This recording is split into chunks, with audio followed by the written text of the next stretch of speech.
Sugar is the lifeblood of northern Belize. The industry is built on the backs of hardworking cane farmers like Manolo Hernandez. His family's livelihood for several generations has been the production of sugarcane. We grew up together with my dad. He's been a cane farmer from since I knew myself. No? I went to Belize School of Agriculture in 1981, and I decided to just farm. My dad had all this land right there, so I just worked the land.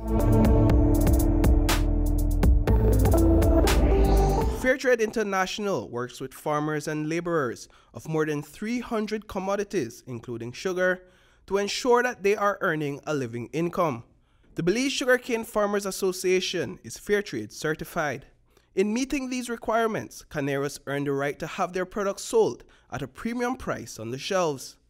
Javier Keme is the chairman of B.S.C.F.A's Fairtrade Compliance Committee. The premium is paid by the end consumer of any product.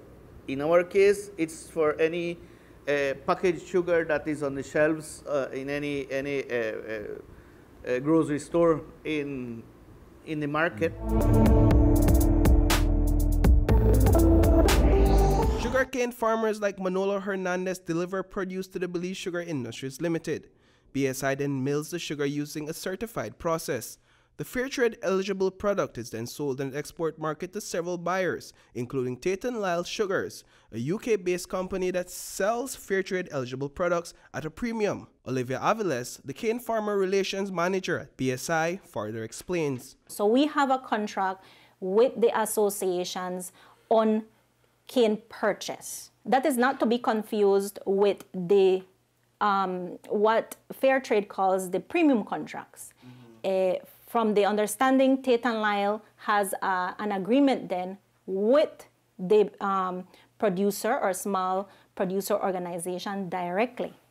So that agreement then entitles that small producer organization to then collect premiums after it has been sold, after the sugar has been sold as Fairtrade sugar. Tate & Lyle enters into an agreement with each Fairtrade certified association, informing them of the amount of sugar that they intend to sell under the Fairtrade logo. Tate & Lyle distributes roughly $5 million in Fairtrade premiums annually that is shared across all 4 associations. Fairtrade ensures that the funds are put to good use through social, environmental, and economic programs. We have been benefiting them through various programs, right? Even down to the cane cutters. They receive some material, right, for safety materials, and also our cane farmers, right? Currently, we have been working, and presently also we have been giving farmers of the B.S.C.F.A services for plowing and husbandry for their cane fields, right? Which is something that, thanks to that fair trade premiums we have been giving them. We focus mostly on diversification projects, because we note that most farmers cannot live only on the sugarcane production.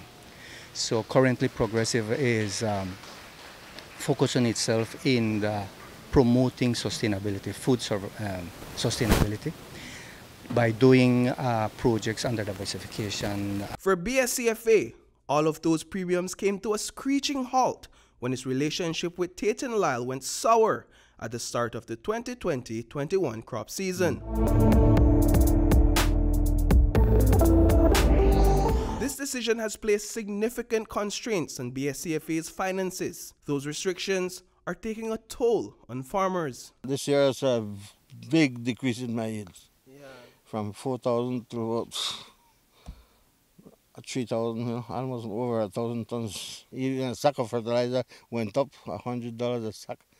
You know, you could put 100 sack of fertilizer, and it's 10,000. I put about almost 300 sack of fertilizer. The Government of Belize has stepped in to provide $1 million to the association for the purchase of fertilizers. Government's concern is for the sustainability of the industry. Jose Abelardo Maid, Minister of Agriculture, is also a sugarcane farmer with B.S.C.F.A. By not being able to apply fertilizer the way it should be, that has contributed significantly to the reduction in yields. The most affected in this are the B.S.C.F.A. Academic question stating Lyle's decision to choose which Fairtrade certified association in Belize it will enter into an agreement with and which one it will refuse. I want to make this categorically clear. The buyer can say, I want to buy X amount of sugar from one association, right? Why? Because the sugar that is produced, each association has a portion that, according to their production, on that volume. So that 40,000 tons is not only for B.S.C.F.A. It's for the 4 associations.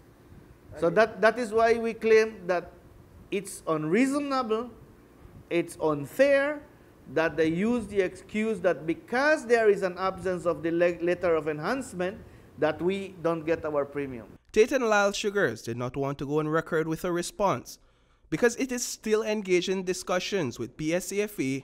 in an attempt to reach common grounds.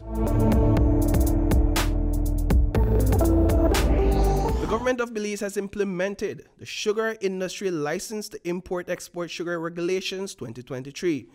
With this legislation as a precondition to receiving an export license, BSI will be obligated to disclose to the Sugar Industry Control Board how much sugar it has sold, to which buyers and at what cost on a quarterly basis. I believe that if you don't give me a letter, you then cannot sell my sugar as fair trade. It means then that you would have to separate sugar from the associations, market that separately from my sugar. Because if you do sell it, you have to disclose by law. So it puts them it forces them to be in a position where they have to disclose. All this regulation is asking for is for disclosure. This regulation now puts more, I should say, it forces them to implement fair trade as fair trade. At the end of the day, what is required is a good relationship between the buyer and the small producer. Reporting for News 5, I am Paul Lopez.